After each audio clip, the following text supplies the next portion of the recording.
우리가 어릴 적 밤하늘의 경이로움을 배우며 외웠던 태양계 행성들 다들 기억하시나요?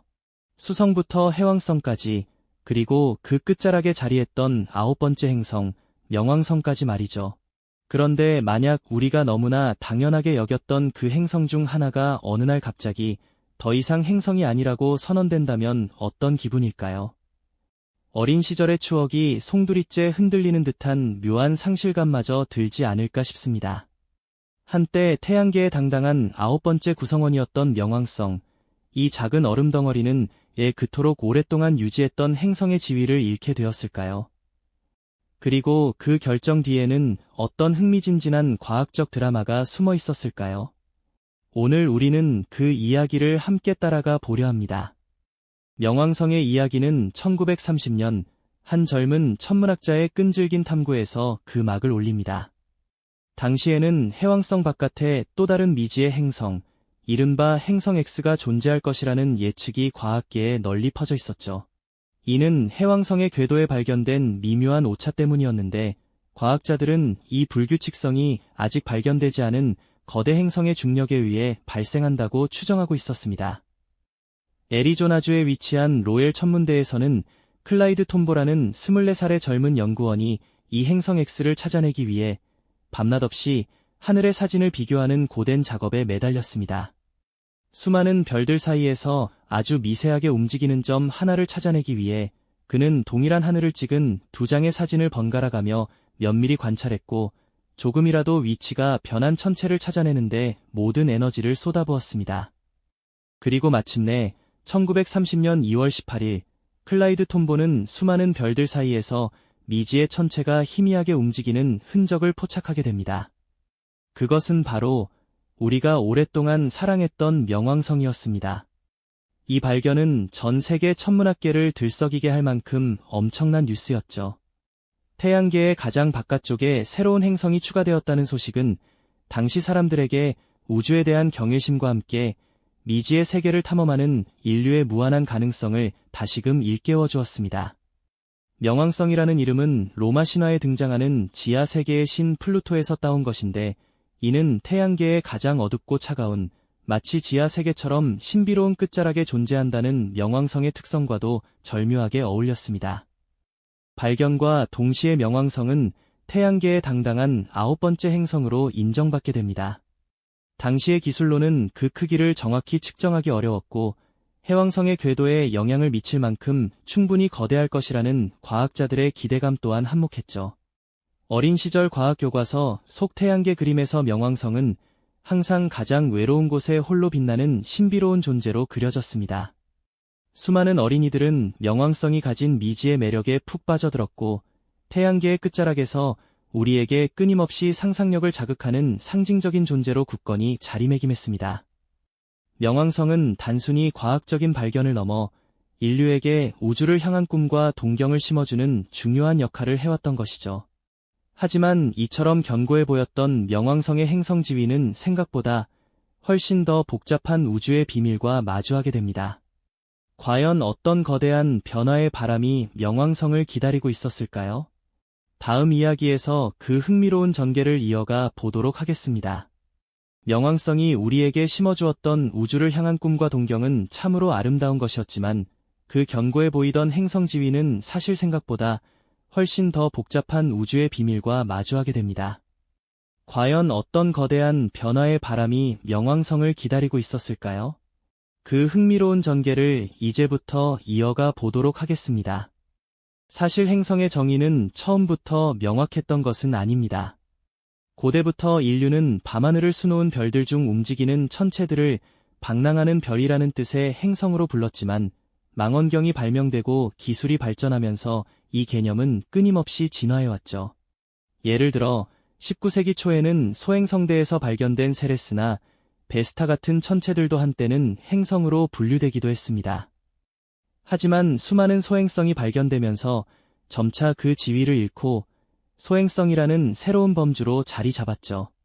이처럼 과학의 발전은 기존의 정의에 끊임없이 질문을 던지고 새로운 분류를 요구하며 우주를 이해하는 우리의 시야를 넓혀주었습니다. 그리고 1990년대에 들어서면서 명왕성 너머의 광활한 우주 공간에서 또 다른 중대한 발견들이 이어지기 시작했습니다. 바로 해왕성 궤도 바깥쪽에 광범위하게 분포하는 얼음 천체들의 집합체, 카이퍼 벨트의 존재가 드러난 것이죠. 태양계 형성 초기의 잔해들이 모여있는 이 카이퍼 벨트에서는 수많은 작은 천체들이 발견되었고, 그 중에는 명왕성과 크기나 구성이 유사한 천체들도 상당수 포함되어 있었습니다. 마치 태양계에 숨겨진 보물창고가 열린 듯 천문학자들은 이 새로운 세계에 열광했지만 동시에 혼란에 빠지기 시작했습니다. 특히 2005년에는 명왕성보다도 더 큰 것으로 추정되는 에리스라는 천체가 카이퍼 벨트에서 발견되면서 상황은 더욱 복잡해졌습니다. 에리스는 명왕성보다 약 27% 더 무거운 것으로 밝혀졌고, 만약 명왕성이 행성이라면 에리스 역시 행성으로 인정해야 하는 문제가 발생했던 것이죠. 만약 카이퍼 벨트에서 발견되는 모든 대형 천체들을 행성으로 분류한다면 태양계의 행성수는 순식간에 수십 개, 아니 수백 개로 늘어날 수도 있는 상황에 직면하게 된 것입니다.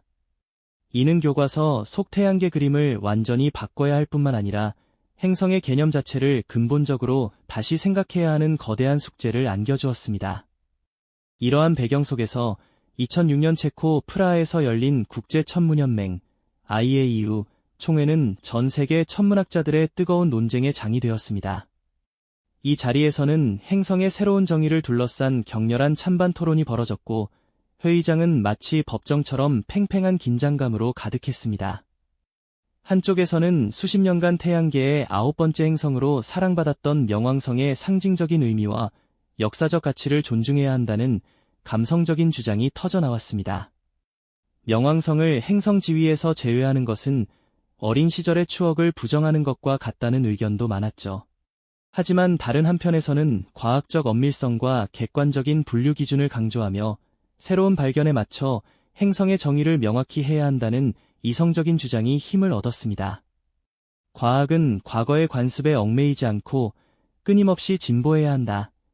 는 목소리가 울려 퍼졌습니다. 만약 명확한 기준 없이 명왕성을 행성으로 남겨둔다면 앞으로 발견될 수많은 카이퍼 벨트 천체들의 지위를 어떻게 결정할 것인지에 대한 난감한 문제가 제기되었던 것이죠. 이처럼 감성과 이성, 전통과 진보가 첨예하게 대립하는 가운데 전 세계 천문학계는 중대한 결정을 앞두고 있었습니다. 과연 이 치열한 논쟁의 끝에 명왕성은 어떤 운명을 맞이하게 될까요?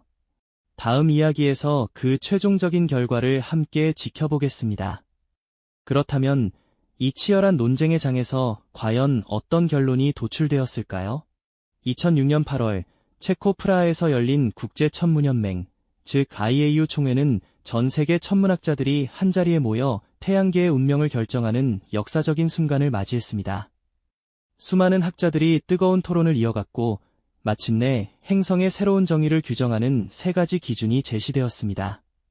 이는 단순한 이름 변경을 넘어 우리가 우주를 이해하는 관점을 한 단계 진화시키는 중대한 전환점이 되었던 것이죠. 첫째, 행성은 반드시 태양 주위를 공전해야 한다는 것이었습니다.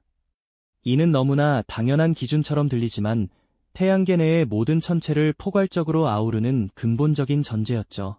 둘째, 충분한 질량을 가져 스스로의 중력으로 거의 구형의 형태를 유지해야 한다는 조건이었습니다. 이는 천체가 단순히 떠다니는 암석 덩어리가 아니라 상당한 크기와 중력을 지닌 독립적인 존재임을 의미합니다. 명왕성은 이 두 가지 조건까지는 무리 없이 충족하는 것처럼 보였습니다. 태양 궤도를 묵묵히 돌고 있었고 둥근 모양을 자랑하고 있었으니까요. 하지만 세 번째 조건에서 명왕성의 운명이 갈리게 됩니다. 바로 자신의 궤도 주변에 있는 다른 천체들을 말끔히 정리해야 한다는 기준이었죠. 이 말은 행성이 자신의 궤도에서 가장 지배적인 존재로서 주변의 작은 천체들을 중력으로 끌어당기거나 튕겨내어 궤도 주변을 깨끗하게 비워야 한다는 의미를 담고 있습니다. 마치 거대한 진공청소기가 주변 먼지를 빨아들이듯 행성이라면 자신의 길목을 스스로 청소해야 한다는 비유가 적절할 것 같습니다. 화성이나 목성 같은 행성들은 수십억 년에 걸쳐 이 작업을 완벽하게 수행해왔습니다. 문제는 명왕성이었습니다. 명왕성은 카이퍼 벨트라는 거대한 천체 무리 속에 존재하며 그 궤도 주변에 명왕성만큼이나 크고 작은 수많은 천체들이 함께 공전하고 있었죠. 명왕성 자체의 중력만으로는 이 모든 이웃들을 끌어당기거나 밀어낼 만큼 강력하지 않았던 것입니다. 새롭게 발견된 에리스를 포함해 카이퍼 벨트의 다른 외소행성들과 크게 다르지 않은 환경에 놓여 있었던 셈이죠. 결국 이 세 번째 조건이야말로 명왕성이 행성 지위를 잃게 된 결정적인 이유가 되었습니다. 2006년 8월 24일 국제천문연맹 총회는 마침내 투표를 통해 이 새로운 행성 정의를 공식적으로 채택했습니다. 그리고 이 기준에 따라 명왕성은 외소행성으로 재분류되는 운명을 맞이하게 됩니다. 오랫동안 태양계의 9번째 행성으로 사랑받던 명왕성이 하루아침에 그 지위를 잃게 된 순간이었죠. 이 소식은 전 세계에 큰 파장을 불러일으켰습니다. 어린 시절 교과서에서 9개의 행성을 외웠던 수많은 사람들에게는 마치 오랜 친구를 잃은 듯한 아쉬움과 함께 과학적 변화에 대한 혼란스러운 감정을 안겨주었습니다. 언론에서는 이 결정을 두고 명왕성의 퇴출, 태양계 행성 하나가 사라졌다와 같은 자극적인 헤드라인을 쏟아냈습니다. 하지만 과학계 내부에서도 이 결정에 대한 논쟁은 쉽게 가라앉지 않았습니다. 일부 과학자들은 새로운 정의가 너무 엄격하다고 비판하며 행성이라는 개념이 단순히 궤도 정리에만 국한될 것이 아니라 천체의 물리적 특성과 형성 과정까지 아울러야 한다고 주장하기도 했습니다. 그들은 명왕성이 여전히 충분히 크고 둥근 형태를 유지하며 복잡한 위성 체계를 가지고 있다는 점을 들어 행성으로 재분류되어야 마땅하다고 목소리를 높였죠. 이처럼 명왕성의 지위 박탈은 단순한 천체의 이름 변경을 넘어 과학적 정의가 시대와 기술 발전에 따라 어떻게 변화하고 진화하는지를 보여주는 중요한 사례로 남았습니다. 고정관념에 갇히지 않고 끊임없이 질문하며 탐구하는 과학의 본질을 일깨우는 계기가 되었던 것이죠.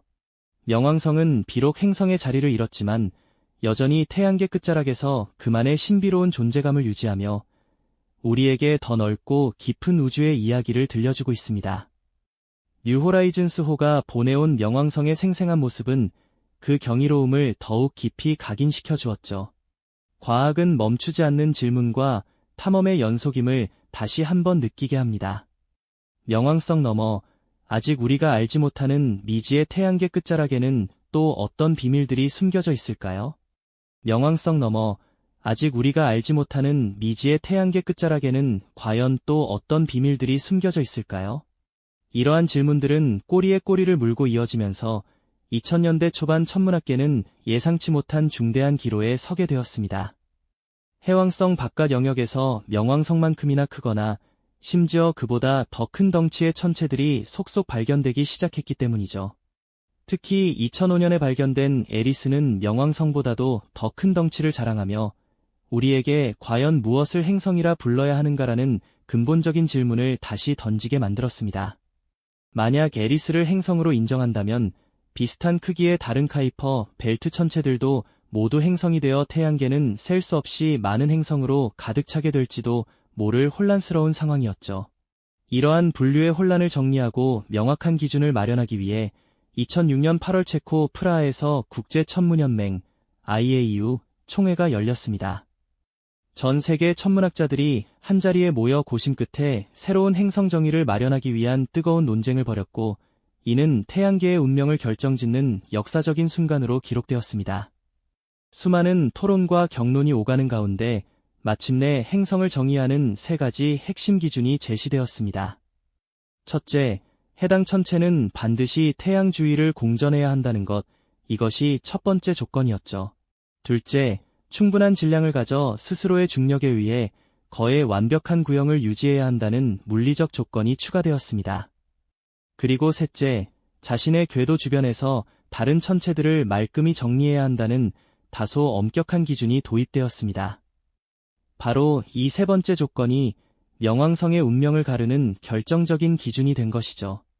명왕성은 자신의 궤도 주변의 수많은 카이퍼 벨트 천체들과 함께 존재하며 궤도 청소에 실패한 것으로 간주되었기 때문입니다. 결국 명왕성은 이 세 번째 기준을 충족하지 못해 행성 지위를 잃고 외소행성이라는 새로운 범주로 재분류되는 아쉬운 순간을 맞이했습니다. 오랫동안 우리의 친구였던 9번째 행성 명왕성이 하루아침에 그 자리를 내려놓게 된 것이죠. 이 소식은 전 세계에 큰 충격과 아쉬움을 안겨주었습니다. 수십 년간 교과서에 실려있던 태양계 행성 지도가 바뀌어야 했고, 명왕성을 사랑했던 수많은 사람들은 혼란스러움을 감추지 못했습니다. 물론 일부 과학자들은 이 결정에 강하게 반발하며 행성의 정의가 너무 엄격하다는 주장을 펼쳤습니다. 만약 이 기준을 지구에 적용한다면 지구 역시 소행성들이나 다른 천체들과 궤도를 공유하고 있으니 행성이 아니라는 논리도 제시되었으니까요. 하지만 대다수의 천문학자들은 새로운 정의가 태양계 분류의 혼란을 줄이고 과학적 체계를 명확히 하는데 필수적이라고 보았습니다. 명왕성의 지위 변경은 단순한 이름의 변화를 넘어 우주를 이해하는 인류의 관점이 한 단계 진화했음을 보여주는 상징적인 사건이 된 것입니다. 이러한 치열한 논쟁과 최종적인 결정은 우리에게 매우 중요한 교훈을 전해줍니다. 과학은 결코 고정된 진리가 아니라는 점을 말이죠. 새로운 발견과 기술의 발전은 기존의 상식을 끊임없이 의심하고 더 정확하고 정교한 이해를 위해 재정의하게 만듭니다. 명왕성 사례는 우리가 우주를 바라보는 시야를 넓히고 끊임없이 질문하며 탐구하는 과학의 본질을 여실히 보여주는 예시라고 할 수 있습니다. 명왕성은 비록 행성의 자리를 잃었지만 그 존재감마저 사라진 것은 결코 아닙니다. 오히려 외소행성으로서 카이퍼 벨트의 신비로운 천체들을 대표하며 태양계 외곽에 대한 우리의 탐구를 더욱 자극하고 있죠. 뉴호라이즌스호가 보내온 생생한 명왕성의 모습은 그 경이로움을 더욱 깊이 각인시켜 주었고요. 명왕성의 이야기는 우리에게 끊임없이 질문하고 탐험하며 새로운 지식을 찾아 나서는 과학의 위대한 여정이 계속될 것임을 속삭여주고 있습니다. 우주에는 아직 우리가 알아야 할 무궁무진한 이야기들이 끝없이 펼쳐져 있으니까요. 이 영상이 도움이 되셨다면 좋아요와 구독 부탁드립니다. 여러분의 응원이 제게 큰 힘이 됩니다. 다음 영상에서도 더 유용한 정보를 공유하겠습니다. 감사합니다.